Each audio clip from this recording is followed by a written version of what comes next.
Hi friends, good evening. देखिए दोस्तों, आज यहाँ पर हम डिस्कस करेंगे भारतीय इतिहास। भारतीय इतिहास में आज हम तीसरा लेक्चर लेकर आप लोगों के सामने प्रस्तुत हुए हैं। इससे पहले हमने 2 वीडियो मतलब इतिहास से रिलेटेड डाल चुके हैं, जिसमें फर्स्ट वीडियो में मैंने सिलेबस के बारे में बताया था, सेकंड में हमने बताया था भारतीय इतिहास को डिवीज़न, भारतीय इतिहास का डिवीज़न, और आज हम उसके आगे से शुरू करेंगे। डिवीज़न में हमने बताया था कि भारतीय इतिहास को 3 खंड में डिवाइड किया जाता है, जिसमें मैंने बताया था प्रागैतिहासिक काल, आद्य ऐतिहासिक काल और ऐतिहासिक काल। देखिए दोस्तों, प्रागैतिहासिक काल में हमने स्टोन एज बताया था और आद्य ऐतिहासिक काल में हमने बताया था कि इसके अंतर्गत इंडस वैली यानी सिंधु सभ्यता और वैदिक सभ्यता आएंगे, और ऐतिहासिक काल में 6ठी शताब्दी ईसा पूर्व से लेकर वर्तमान समय तक की घटनाओं को ऐतिहासिक काल के अंतर्गत शामिल करते हैं। फिर इतना तो हमने पहले वीडियो में जो मतलब था उसमें बता दिया था। फिर आगे हम उसके आगे आज यहाँ पर शुरू करने जा रहे हैं, उसके आगे शुरू करने जा रहे हैं। दोस्तों देखिए दोस्तों, हमारा यह क्लास कंटिन्यू जारी रहेगा। प्रत्येक दिन मतलब 1-2 वीडियो पढ़ते रहेंगे। अब हम यहाँ पर क्या बताएंगे, हमने बता दिया था। अब देखिए दोस्तों, यहाँ पर हम ये बताएंगे कि भारतीय इतिहास क्या दोस्तों, भारतीय इतिहास के जानकारी के 3 स्रोत हैं। क्या भारतीय इतिहास के जानकारी के 3 स्रोत हैं? कितने? भारतीय इतिहास के जानकारी के 3 स्रोत हैं। कौन कौन से? एक साहित्यिक स्रोत, एक विदेशी विद्वानों का वर्णन। पहला क्या है? साहित्यिक स्रोत। क्या है? साहित्यिक। पहला स्रोत क्या है? साहित्यिक स्रोत है। पहला साहित्यिक स्रोत है। दूसरा क्या है? विदेशी विद्वानों का वर्णन। क्या है? विदेशी विद्वानों का वर्णन। विदेशी विद्वानों का वर्णन। क्या है दोस्तों? विदेशी विद्वानों का वर्णन। और तीसरा क्या है? पुरातात्विक स्रोत। क्या है? पुरातात्विक स्रोत। पुरातात्विक स्रोत। तीसरा क्या है दोस्तों? पुरातात्विक स्रोत।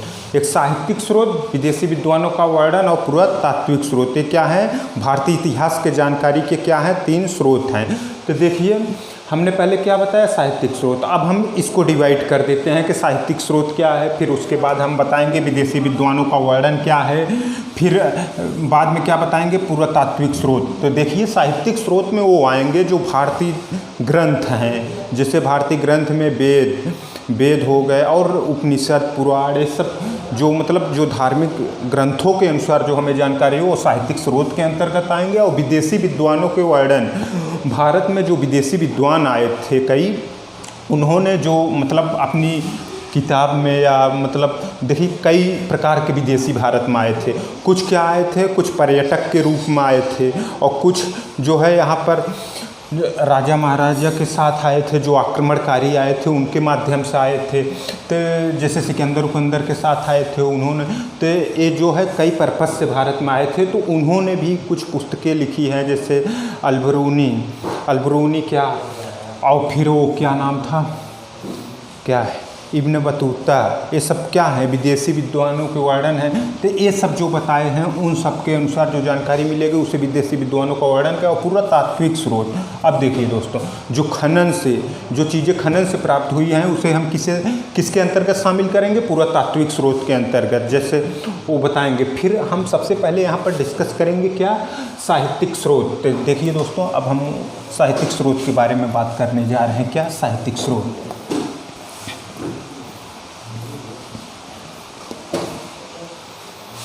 साहित्यिक स्रोत को 2 खंड में डिवाइड करेंगे, एक धार्मिक साहित्य, दूसरा धर्मेतर साहित्य। क्या? एक धार्मिक साहित्य है, दूसरा धर्मेतर साहित्य। क्या? पहला है धार्मिक साहित्य। पहला क्या है? धार्मिक साहित्य। और दूसरा क्या है? धर्मेतर साहित्य। धर्मेतर साहित्य। दूसरा, इसे लौकिक साहित्य भी कहा जाता है। किसे? धार्मिक साहित्य को क्या कहा जाता है? धर्मेतर साहित्य को लौकिक साहित्य। इसे लौकिक साहित्य के नाम से भी जाना जाता है। लौकिक साहित्य भी कहा जाता है या लौकिक साहित्य के नाम से जाना जाता है। किसे? धर्मेतर साहित्य को।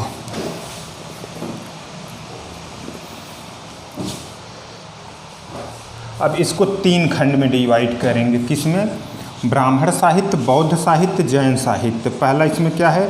ब्राह्मण साहित्य, ब्राह्मण साहित्य, बौद्ध साहित्य, बौद्ध साहित्य, और तीसरा क्या है? जैन साहित्य। तीसरा क्या होगा दोस्तों? जैन साहित्य। क्या हो गया? जैन साहित्य। तो इसमें देखिए एक ब्राह्मण साहित्य हो गया, बौद्ध साहित्य हो गया और जैन साहित्य। देखिए दोस्तों, भारत में बौद्ध साहित्य और जैन साहित्य यानी जो बौद्ध धर्म और जैन धर्म है ये क्या है? अनिश्वरवादी यानी नास्तिक धर्म है, क्योंकि ये ईश्वर में नहीं विश्वास रखते हैं। किसमें? ईश्वर में। अब देखिए ब्राह्मण साहित्य जो है, ब्राह्मण साहित्य को भी 2 खंड में, एक वैदिक साहित्य होता है, दूसरा वैदिकेतर साहित्य। तो सबसे पहले ब्राह्मण साहित्य के बारे में बात करेंगे। तो इसमें क्या है? एक वैदिक साहित्य है, दूसरा वैदिकेतर साहित्य है। पहला क्या हो गया? वैदिक साहित्य, वैदिक साहित्य। दूसरा क्या है? वैदिकेतर साहित्य, वैदिकेतर साहित्य, वैदिकेतर साहित्य। दोस्तों पहला क्या है? वैदिक साहित्य, दूसरा वैदिकेतर साहित्य। वैदिक साहित्य में क्या आएगा? वेद, ब्राह्मण ग्रंथ, आरण्यक ग्रंथ, उपनिषद। इसके 4 पार्ट आएंगे। क्या? वेद आ गया, ब्राह्मण ग्रंथ, वेद ब्राह्मण ग्रंथ, आरण्यक ग्रंथ, आरण्यक ग्रंथ, और फोर्थ क्या है? उपनिषद। एग्जाम में ऐसे क्वेश्चन पूछा जाता है कि वैदिक साहित्य के अंतर्गत कौन कौन से शामिल हैं, तो उसमें वेद दे देगा, आरण्यक ग्रंथ दे देगा, ब्राह्मण ग्रंथ दे देगा, उपनिषद दे देगा, एक कोई और दे देगा तो वह नहीं होगा, मतलब इसी प्रकार ऑप्शन। फिर वैदिकेतर साहित्य में क्या आएगा? तो वैदिक ग्रंथ, स्मृत ग्रंथ। क्या? वैदिक ग्रंथ, वैदिक ग्रंथ, और क्या आएगा? स्मृत ग्रंथ। किसमें? वैदिकेतर साहित्य में वैदिक ग्रंथ, स्मृत ग्रंथ, महाकाव्य और पुराण। क्या? फिर आगे इसी में आएंगे क्या क्या? महाकाव्य, महाकाव्य आएंगे, फिर क्या आएगा? पुराण आएगा। देखिए दोस्तों, इतनी चीज़ें जो है किस में आएंगे? इसके अंतर्गत वैदिकेतर साहित्य। अब देखिए दोस्तों, इसमें हो गया, मतलब इसका हमने डिवीज़न क्या कर दिया किसका? साहित्यिक स्रोत का, जिसमें कि धार्मिक साहित्य, धर्मेतर साहित्य, धर्मेतर साहित्य को लौकिक साहित्य भी कहा जाता है, और धार्मिक साहित्य को 3 खंड में डिवाइड करते हैं, जिसमें ब्राह्मण साहित्य, बौद्ध साहित्य, जैन साहित्य। अब सबसे पहले यहाँ पर हम डिस्कस करेंगे वैदिक साहित्य क्या होता है, फिर हम आगे बौद्ध साहित्य के बारे में भी बताएंगे, क्योंकि बौद्ध साहित्य के बारे में बहुत सी चीज़ें ऐसी हैं जो कि एग्जाम में पूछे जाते हैं। जैसे पूछा जाता है किस बौद्ध ग्रंथ में 16 महाजनपदों का उल्लेख हुआ है, किस जैन ग्रंथ में 16 महाजनपदों का उल्लेख हुआ है, ये सब क्वेश्चन जो है एग्जाम में पूछे जाते हैं। तो ये सब बौद्ध साहित्य और जैन साहित्य के अंतर्गत आएंगे, जो इसके महत्वपूर्ण हैं चीज़ें हैं। देखिए बौद्ध धर्म और जैन धर्म वो नेक्स्ट मतलब दूसरा चैप्टर होगा, वो बौद्ध साहित्य जैन साहित्य अलग है। यहाँ पर इसके बारे में भी हम थोड़ा डिस्कस करेंगे, लेकिन सबसे पहले हम ब्राह्मण साहित्य के बारे में डिस्कस। अब ब्राह्मण साहित्य को वैदिक साहित्य, वैदिकेतर साहित्य में डिवाइड करते हैं, जिसमें कि वेद पहले नंबर पाएगा, फिर आरण्यक ग्रंथ आएगा, ब्राह्मण ग्रंथ आएगा, उपनिषद आएगा। फिर वैदिकेतर साहित्य में भी 4 पार्ट आते हैं, जिसमें वैदिक ग्रंथ, स्मृत ग्रंथ, महाकाव्य और पुराण आते हैं। तो देखिए दोस्तों, इसके बाद सबसे पहले हम यहाँ पर क्या डिस्कस करेंगे, मतलब वेद, फिर उसके बाद आरण्यक ग्रंथ। तो आइए हम सबसे पहले यहाँ पर चलिए डिस्कस करते हैं वेद। वेद क्या होता है?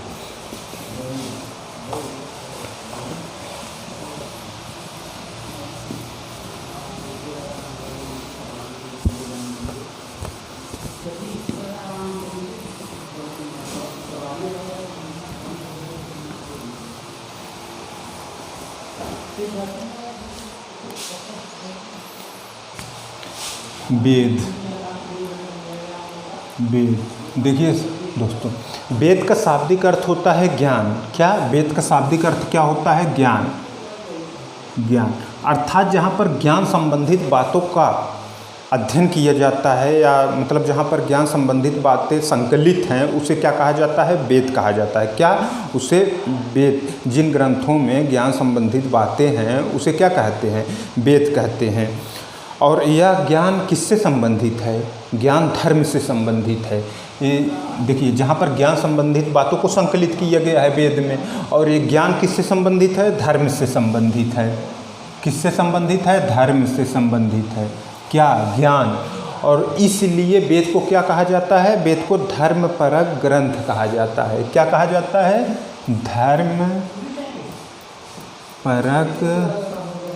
धर्मपरक ग्रंथ कहा जाता है। किसे? वेदों को। वेद को या वेदों को, कुछ भी कह सकते हो। इसे क्या कहा जाता है? वेद को क्या कहा जाता है? धर्मपरक ग्रंथ। अब देखिए, वेद के लिए श्रुति संहिता नेति नेत। क्या? श्रुति, वेद के लिए श्रुति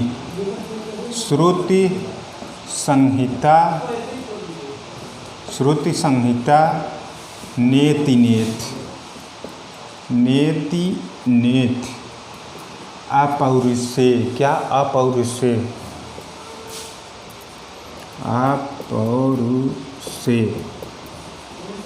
जैसे शब्दों का क्या किया जाता है? प्रयोग किया जाता है। किसके लिए? वेद के इतने नामों से क्या किया जाता है? संबोधित किया जाता है।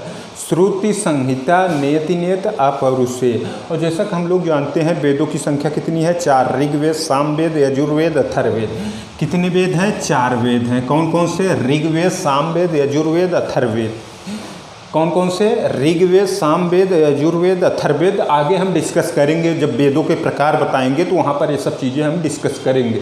अभी तो हम बता रहे हैं वेद जो है, वेद ज्ञान से संबंधित है और ज्ञान धर्म से संबंधित है, और इसलिए वेद को धर्मपरक ग्रंथ कहा जाता है। वेद के मतलब अनेक नाम है: श्रुति संहिता नेति नेत अपौरुषे। फिर वेद के उत्पत्ति के 2 सिद्धांत हैं। कौन कौन से? एक यज्ञी सिद्धांत है। क्या? पहला क्या है? यज्ञी सिद्धांत। वेद के उत्पत्ति के 2 सिद्धांत हैं। पहला यज्ञी सिद्धांत है और दूसरा क्या है? दैवी सिद्धांत है। क्या है? दैवी सिद्धांत। देखिए दोस्तों, एक यज्ञी सिद्धांत है। वेद की उत्पत्ति के कितने सिद्धांत हुए? 2। एक क्या है? पहला क्या है? यज्ञी सिद्धांत, और दूसरा क्या है? दैवी सिद्धांत है। अब देखिए, दैवी सिद्धांत का उल्लेख कहाँ हुआ है? शतपथ ब्राह्मण में। कहाँ पर? शतपथ ब्राह्मण में। और यज्ञी सिद्धांत का उल्लेख कहाँ हुआ है? ऋग्वेद में। कहाँ? ऋग्वेद में। और इसका उल्लेख कहाँ हुआ है? शतपथ ब्राह्मण में। अब देखिए, जो चारों वेद हैं उसके अलग अलग पुरोहित हैं। जैसे मैंने क्या बताया? ऋग्वेद, सामवेद, यजुर्वेद, और 4th क्या है? अथर्ववेद। तो ऋग्वेद के जो पुरोहित हैं उसे होत्र या होता कहा जाता है। क्या? होत्र या होता। फिर दूसरा सामवेद के पुरोहित को उद्गाता कहा जाता है। क्या? उद्गाता। सामवेद के पुरोहित को क्या कहा जाता है? उद्गाता कहा जाता है। और जो अथर्ववेद है, यजुर्वेद, उसके पुरोहित को अर्धर्व कहा जाता है। क्या? अर्धर्व। और जो अथर्ववेद है, अथर्ववेद के पुरोहित को क्या कहा जाता है? ब्रह्म कहा जाता है। क्या कहा जाता है दोस्तों? अथर्ववेद के पुरोहित को क्या कहा जाता है? ब्रह्म कहा जाता है। और मैंने बता दिया, दैवी सिद्धांत का उल्लेख कहाँ है? शतपथ ब्राह्मण में है। और देखिए, प्रजापति के सहमत से अग्नि ने ऋग्वेद की, किसने? अग्नि ने ऋग्वेद की और सूर्य ने सामवेद की। अग्नि ने क्या? ऋग्वेद और सूर्य ने क्या? सामवेद। सूर्य ने क्या? सामवेद।